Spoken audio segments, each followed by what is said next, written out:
Hi friends, welcome to our channel. అందరూ ఎలా ఉన్నారు ఫ్రెండ్స్? బాగున్నారా? నేను కూడా చాలా బాగున్నాను. మీరు అందరూ బాగుండాలని మనస్ఫూర్తిగా కోరుకుంటున్నాను. ఈరోజు కొన్ని టిప్స్ అయితే మీతో షేర్ చేసుకుంటున్నాను ఫ్రెండ్స్. మీకు నచ్చేలా ఉంటే లాస్ట్ వరకు చూసి లైక్ చేసి మన ఛానల్ అయితే సబ్స్క్రైబ్ చేయండి. అలాగే మనకి ఈ వీడియోలో ఏ టిప్ నచ్చినా సరే డెఫినెట్గా మీ ఫ్రెండ్స్ ఫ్యామిలీకి అయితే షేర్ చేయండి. ఇలా మనం ఉల్లి అనేది తెచ్చుకుంటుంటాము. తెచ్చుకున్నప్పుడు ఏం చేస్తామంటే కొన్ని లావి తెచ్చుకుంటాము. లావి తెచ్చుకుంటే అవి చాలా కారంగా ఉంటాయి. అలా కాకుండా ఇలా సన్నంగా మీడియంగా ఉన్నవి తెచ్చుకొని తర్వాత మనకి ఈ చివర ఆ చివర కట్ చేసేసుకోవాలి. కట్ చేసుకొని మనం అప్పుడు కవర్లో ఉంచుకున్నట్లయితే ఫ్రిడ్జ్లో 1 వీక్ వరకు పాడవకుండా మంచిగా ఉంటాయి. నచ్చేలా ఉంటే డెఫినెట్లీ ట్రై చేయండి. ఇలా వీటితో అయితే ఆకులు కూడా వస్తాయి. ఆ ఆకుల్ని కూడా మనం కర్రీ కింద వండుకోవచ్చు. సేమ్ మన పాలకూర ఎలాగైతే కర్రీ వండుకుంటామో అలా వండుకున్నా సరే బాగానే ఉంటుంది. నెక్స్ట్ ఏమోనా కీరా తెచ్చుకున్నప్పుడు ఇప్పుడు రకరకాల కీరాలనేవి వస్తూ ఉంటున్నాయి. ఇవి హైబ్రిడ్ కీరాలు. నార్మల్ కీరాలు అయితే మనం తొక్క చెక్కి తింటాము. ఇవైతే వీటికి తొక్క చెక్కవసరం లేదు. తొక్క చెక్కకుండాను వీటిని ఇలాగైతే చేయాలో కీరా చేదుగా ఉండకూడదంటే ఈ చివర ఆ చివర కట్ చేసుకొని బొడ్డుని ఇలా మనం పామితే వైట్‌గా వస్తూ ఉంటది కీరా పైన. అలా పామేసిన తర్వాత మనం వాష్ చేసుకొని అప్పుడు కట్ చేసుకోవాలి. కట్ చేసుకుంటే దాంట్లో ఉన్న చేదన్నది పోతది. ఇలా రుద్దాలి. ఈ చివరిని, ఆ చివరిని కూడా మనం ఒక 1 మినిట్ పాటు రుద్దితే మనకు వైట్‌గా వస్తూ ఉంటది. అలా రుద్దిన తర్వాత మనం కడిగేసి మనం శుభ్రంగా వాష్ చేసుకొని కట్ చేసుకున్నట్లయితే అస్సలు చేదుండదండి. ఈ టిప్ మాత్రం డెఫినిట్‌గా ఫాలో అవ్వండి. నెక్స్ట్ ఇలా మనం అన్నం వండుకునేటప్పుడు గంజి అన్నది వార్చుకుంటూ ఉంటాం కదా! గంజి వార్చుకున్న తర్వాతైనా పర్లేదు. ఇలా అన్నం వండుకున్నప్పుడు కొద్దిగా గంజి తీసుకున్నా పర్లేదు. ఇలా కొద్దిగా గంజి అయితే అన్నం బాగా బాయిల్ అయిపోయిన తర్వాత మనం కొద్దిగా తీసుకోవాలి. మనకి ఎంత సరిపడితే అంత. మనకు ప్రతి ఒక్కరికి హెయిర్ ఫాల్ అనేది అవుతుంది కదా ఫ్రెండ్స్! ఈ రోజుల్లోని చిన్నపిల్లలు కావని, పెద్దవాళ్ళు కావని. అలాంటప్పుడైతే ఈ చిన్న టిప్ అయితే ఫాలో అవ్వండి. నేచురలే కదా! ఇందులో ఏ కెమికల్ లేదు. ఏ ప్రాబ్లమ్ కూడా లేదు. ఇలా వేడి గంజినైతే తీసుకొని చల్లార్చుకోవాలి. చల్లార్చుకున్న తర్వాత మనకి ఎంత కావాలో అంత తీసుకుంటే సరిపోతది. ఇలా వేడి గంజినైతే మనం అన్నం లేకుండా తీసేసుకొని వాడ్చుకున్న తర్వాత తీసుకున్నా పర్లేదు. ఇలా వేడిదైనా పర్లేదు తీసుకొని బాగా చల్లారిపోవాలి. బాగా చల్లారిపోయిన తర్వాత మనం ఏ షాంపూనైతే వాడతామో అందులోకి మనకి ఎంత పడుతదో అంత షాంపూనైతే మనం మిక్స్ చేసేసుకోవాలి. మిక్స్ చేసేసుకొని బాగా చల్లారిన తర్వాత మనకి తల పట్టించుకొని తలకి స్నానం చేసేసినట్లయితే హెయిర్ ఫాల్ అనేది తగ్గుతది. మనకు పట్టించుకున్నా పర్లేదు. లేదంటే తలకి స్నానం చేసినప్పుడు షాంపూ బదులు ఈ వాటర్‌నే మనం షాంపూ కింద పెట్టేసుకొని తల రుద్దేసుకున్నట్లయితే హెయిర్ ఫాల్ అదని తగ్గుతదండి. డెఫినిట్‌గా వీక్లీ 2 టైమ్స్ అయితే ట్రై చేయండి. నచ్చేలా ఉంటే డెఫినిట్‌గాన. నేను ఈ మధ్యలో అయితే స్టార్ట్ చేశాను. చాలా డిఫరెంట్ అయితే వచ్చింది ఫ్రెండ్స్. మీకు కూడా అందుకే చెప్తున్నాను. మీకు కూడా నచ్చేలా ఉంటే ట్రై చేయండి. నెక్స్ట్ ఇలా మనం ఇండక్షన్ స్టవ్ మీద చారు గాని, పాలు గాని పెట్టేస్తూ ఉంటాము. పెట్టేస్తే ఆటోమేటిక్‌గా ఎప్పుడైనా ఓవర్ హీట్ అయితే పొంగిపోతూ ఉంటాయి కదా! అలాంటప్పుడైతే ఈ చిన్న టిప్ అయితే ఫాలో అయిపోండి. మనం ఎప్పుడు పెట్టినా సరే ఇలా ఒక గరిటెని గాని, లేదంటే ఒక చెక్క గరిటెని గాని ఉంచేసి మనం చారు అనేది ఆన్ చేసుకుంటే స్టవ్ మీద పొంగకుండా ఉంటది. నచ్చేలా ఉంటే ఫాలో అయిపోండి. నెక్స్ట్ ఇలా ఆలుగడ్డలన్నీ తెచ్చుకుంటుంటాము. ఇలా బంగాళదుంపలు తెచ్చుకున్నప్పుడు ఇలా కొత్తపాయలైతే వెంటనే మొలకలొచ్చేసి 2 రోజులకి, 3 రోజులకి పాడైపోతూ ఉంటాయి కదా! అలా పాడవకుండా ఉండాలంటే వెల్లుల్లిపాయలు ఏసేసుకొని మనం ఉంచుకున్నట్లయితే తొందరగా మొలకలు రాకుండా ఫ్రెష్‌గా ఉంటాయి. నెక్స్ట్ ఇలా మనం గ్రేప్స్ అనేవి తెచ్చుకుంటాము. తెచ్చుకుంటే ఫ్రిడ్జ్‌లో పెడతాం. ఫ్రిడ్జ్‌లో పెట్టకుండా బయటనైతే ఒక్కోసారి ఉంచేస్తూ ఉంటాం కదా! వాష్ చేసుకొని ఇలా ప్లేట్‌ల్లోని. అలా వాష్ చేసుకొని ప్లేట్‌లో ఉంచేసుకున్నప్పుడు ఆటిల మీద పురుగులనేవి చేరుతూ ఉంటాయి. అలా పురుగులు చేరకూడదంటే మనం ఇలాంటి నెట్ కవర్‌లనేవి ఫ్రూట్స్ తెచ్చుకున్నప్పుడు దొరుకుతాయి కదా! వాటిలో పడేయకుండా మనం ఉంచేసుకొని ఇలా వాష్ చేసుకున్న ట్రైలోని మనం ఇలా దూర్చేసుకొని మనం ఉంచుకున్నట్లయితే ఫ్రెష్‌గా గాలి కూడా తగులుతది. మనకి ఆటిల మీద పురుగులు గానీ, ఈగలు గానీ జారకుండా ఉంటది. నచ్చేలా ఉంటే ఈ టిప్ కూడా ఫాలో అయిపోయండి. ఇలా మనం కవర్ చేసేసుకొని ట్రైలో పెట్టేసుకొని టేబుల్ మీద పెట్టేసుకుంటే చాలా యూజ్‌ఫుల్ అవుతది. పిల్లలు కూడా ఈజీగా తీసుకుంటారు.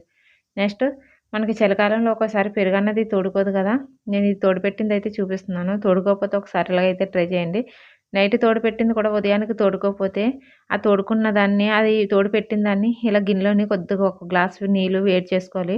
వేడి చేసుకున్న దాంట్లోనే మనం తోడుపెట్టిన పెరుగునుంచేసి ఒక అరగంట సేపు మూత పెట్టేసినట్లయితే, మనం తోడుపెట్టింది రాత్రి తోడుకోకపోయినా సరే ఉదయం పూట తోడుకుపోతది.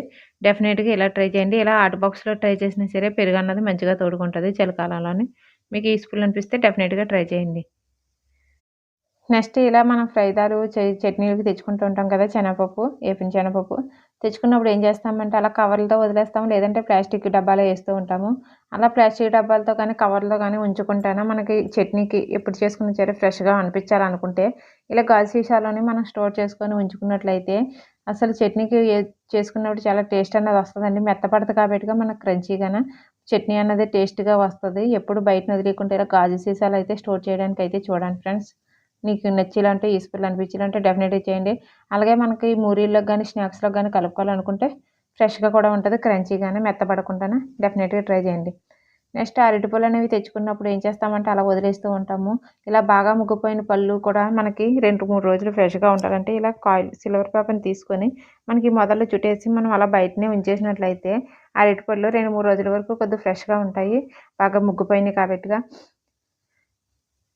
ఇలా మనం బీరనేవి తెచ్చుకుంటూ ఉంటాం కదా! తెచ్చుకున్నప్పుడు ఏం చేస్తామంటే ఎక్కువుంటే మనం ఇలా కవర్‌లోనే కట్టేసి ఫ్రిడ్జ్‌లో పెట్టేస్తూ ఉంటాము.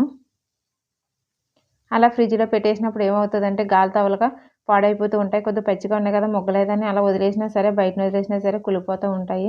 అలాంటప్పుడైతే ఈ చిన్న టిప్ అయితే ఫాలో అయిపోయింటే కవర్‌లో ఉంచినా సరే ఏం పర్లేదు గానీ, ఇలా కవర్‌ని గట్టిగా కట్టేసుకొని చిన్నది మన చాకుతో గానీ, స్పూన్‌తో గానీ అయితే మన కవర్‌కి చిన్న చిన్న హోల్స్ అయితే పెట్టేసుకుంటే గాలెళ్తే అస్సలు పాడవకుండా ఉంటాయండి. నేను చిన్ని చిన్ని హోల్స్ అయితే పెట్టేసుకోవాలి. నేను కాయలు చూసుకొని అయితే హోల్స్ పెడుతున్నాను.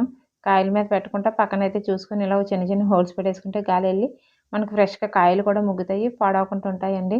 ఈ టిప్ కూడా ఫాలో అవ్వండి. అలా టైట్‌గా కట్టేసి పెట్టేస్తే మనకి ఆవిరి ఎళ్ళక మొత్తం కాయలనేవి మన్నాటికే కుళ్ళిపోతూ ఉంటాయి. నచ్చేలా ఉంటే డెఫినెట్‌గా ట్రై చేయండి. నెక్స్ట్ టిప్ ఏమన్నా మనం ఇలా పప్పు అన్నది వండుకుంటుంటాము. పప్పు వండుకున్నప్పుడు ఏం చేస్తూ ఉంటామంటే ఎంత తక్కువ వాటర్ ఏసినా సరే ఒకసారి పొంగిపోతూ ఉంటది. ఒక స్పూన్ ఆయిల్ కూడా యేసుకుంటాము. అలా చేసినా పర్లేదు. లేదంటే ఆయిల్ వేయడం ఇష్టం లేకపోయినప్పుడు ఇలా చిన్న గిన్నె గానీ, గ్లాస్ గానీ వేసేసి మనం కుక్కర్ మీద పప్పు ఉడికించుకున్నట్లయితే పప్పు అన్నది అస్సలు బయటకి పొంగదండి. ఈ టిప్ డెఫినిట్‌గా ట్రై చేయండి. నెక్స్ట్ ఇలాంటి టిక్‌టాక్ క్లిప్స్ అనేవి చిన్నపిల్లల నుంచి పెద్దవాళ్ళ వరకు అందరం వాడుతూ ఉంటాం కదా! వాడగా వాటిలి కలర్ అనేది షేడ్ అయిపోయిన తర్వాత పక్కన పడేసేస్తాము. తర్వాత కొత్తయి కొంటూ ఉంటాము. అలా కాకుండా పిల్లల పెయింట్ కలర్స్ ఉంటాయి కదా! అవి తీసుకొని ఇలా పాత వాటిలకే మనం ఏ కలర్ కావాలంటే ఆ కలర్ వేసుకొని మనం ఒక గంట ఎండలో పెట్టుకున్నా పర్లేదు, ఫ్యాన్ దగ్గర పెట్టుకున్నా సరే ఆరిపోతాయి. తర్వాత యూజ్ చేసుకుంటే యూజ్‌ఫుల్ అవుతుంది. మీకు డెఫినిట్‌గా నచ్చేలా ఉంటే ట్రై చేయండి. వేస్ట్‌గా పడేసే వాటిల్లో మనం ఇలా కూడా వాడుకుంటే మంచిది కదా! మీరెలా వాడతారో కామెంట్స్‌లో కామెంట్ చేయండి ఫ్రెండ్స్. నేనైతే ఇలా యూజ్‌ఫుల్ అయితే చేశాను. మీకు డెఫినిట్‌గా నచ్చేలా ఉంటే మీరు కూడా ట్రై చేయండి. అలాగే అలా వాడడం ఇష్టం లేనోళ్ళైతే మనం ఇలాంటి నమ్కిన్ ప్యాకెట్లు గానీ, కొన్ని డాల్స్ గానీ ఉంటాయి కదా! వీటిలి పైన ఉన్న జిప్పులనేవి గట్టిగా పట్టలేనప్పుడు ఇలా టిక్‌టాక్ క్లిప్పులు తీసుకొని మనం పెట్టుకొని కూడా స్టోర్ చేసుకోవచ్చు. ఈ టిప్ కూడా నచ్చేలా ఉంటే ఫాలో అయిపోండి. నెక్స్ట్ ఫోన్ అన్నది మనం చూస్తూ ఉంటాము. టేబుల్ మీద గానీ, మంచం మీద గానీ చూస్తూ ఉంటాం. ఇలా వాటర్ బాటిల్ తాగినప్పుడు గానీ, గ్లాస్‌కి గానీ ఏదుంటే దాన్ని జారేస్తూ ఉంటాం. జారేయడం వల్ల ఇలా పడిపోయి స్క్రీన్ అన్నది చిదిగిపోతూ ఉంటది.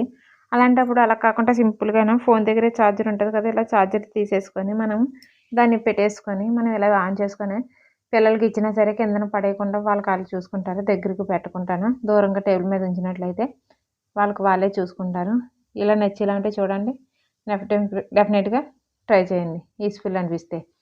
నెక్స్ట్ టిప్ ఏమన్నా ఫోన్ ఎప్పుడైనా మనం బయటికెళ్ళినప్పుడు అనుకోకుండా చిన్న చిన్న చినుకుల్లో గానీ, మామూలుగా గానీ తడిసిపోయిందనుకో, అలాంటప్పుడైతే ఒకసారి ఇలా ట్రై చేయండి. వాటర్‌లో పడిపోతే పని చేయదు ఫ్రెండ్స్. మామూలుగా చిన్న చిన్న వాటర్ అయితే తడిసిపోతే మాత్రం పని చేస్తది. ఇలా ఒక గ్లాస్‌లోని బియ్యం తీసుకొని కంచంలో ఏసేసుకొని ఫోన్ మీద ఏసేసి నైట్ అంతా వదిలేసి మార్నింగ్ స్విచ్ ఆన్ చేసుకున్నట్లయితే ఫోన్ అన్నది వాటర్ పీల్చడం వల్ల మనకు బాగా పనిచేస్తది. మొత్తం తడిసిపోతే మాత్రం నీళ్ళలో పడిపోతే మాత్రం ఫోన్ పనిచేయదని మళ్ళీ కామెంట్స్‌లో కామెంట్ చేయకండి. ఇలా నార్మల్‌గా తడిసిపోతే మాత్రం చిన్న చిన్న చినుకులైతే అలా ట్రై చేయండి. నెక్స్ట్ ఏమన్నా మనం పిల్లలకి ఎప్పుడైనా జలుబు గానీ, దగ్గు గానీ చేస్తే సిరప్ పడుతూ ఉంటాము. నైట్ అంతా పడుకోకుండా చాలా ఇబ్బంది పడుతూ ఉంటారు. అలాంటప్పుడైతే ఈ చిన్న చిట్కా అయితే పాటించి చూడండి. చాలా రిలీఫ్ దొరుకుతుంది. ఒక పాన్ తీసుకొని వేడయిన తర్వాత ఇలాగా మనం 2 స్పూన్లు వామునయితే ఏసుకోవాలి. వామ్ ఏసుకున్న తర్వాత బాగా గోల్డ్ కలర్‌లోకి వచ్చేదాకా కూడా మనం బాగా వేపుకోవాలి. కొద్దిగా కలర్ మారే వరకు కూడా. అలా మాడిపోయిన తర్వాత అందులో 4, 5 వెల్లుల్లి రబ్బలు వేసుకొని వీటిని కూడా కలర్ మాడే వరకు కూడా ఒక 2 మినిట్స్ పాటయితే బాగా వేడి చేసుకోవాలి. ఈ 2 కలిపి బాగా వేడయిన తర్వాత బాగా మనకు మంచి స్మెల్ వస్తూ ఉంటది.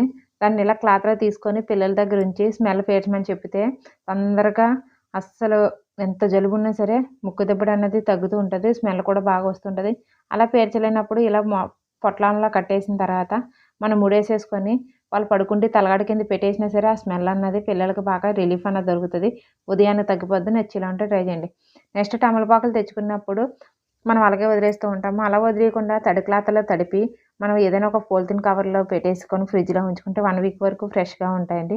ఈ టిప్ నచ్చేలా ఉంటే డెఫినెట్‌లీ ట్రై చేయండి ఎప్పుడైనా పూజలో తెచ్చుకున్నప్పుడు. నెక్స్ట్ మన ప్రతి ఒక్కరికి కూడా వైట్ హెయిర్ అనేది వచ్చేస్తుంది కదా! చిన్నపిల్లల నుంచి పెద్దవాళ్ళ వరకు కూడా. అలాంటప్పుడు పెద్దవాళ్ళకి వస్తే పర్లేదు కానీ చిన్నపిల్లలకి వస్తే చాలా బాధపడతారు కదా! అలాంటప్పుడైతే ఈ చిన్న చిట్కా అయితే ఫాలో అవ్వండి.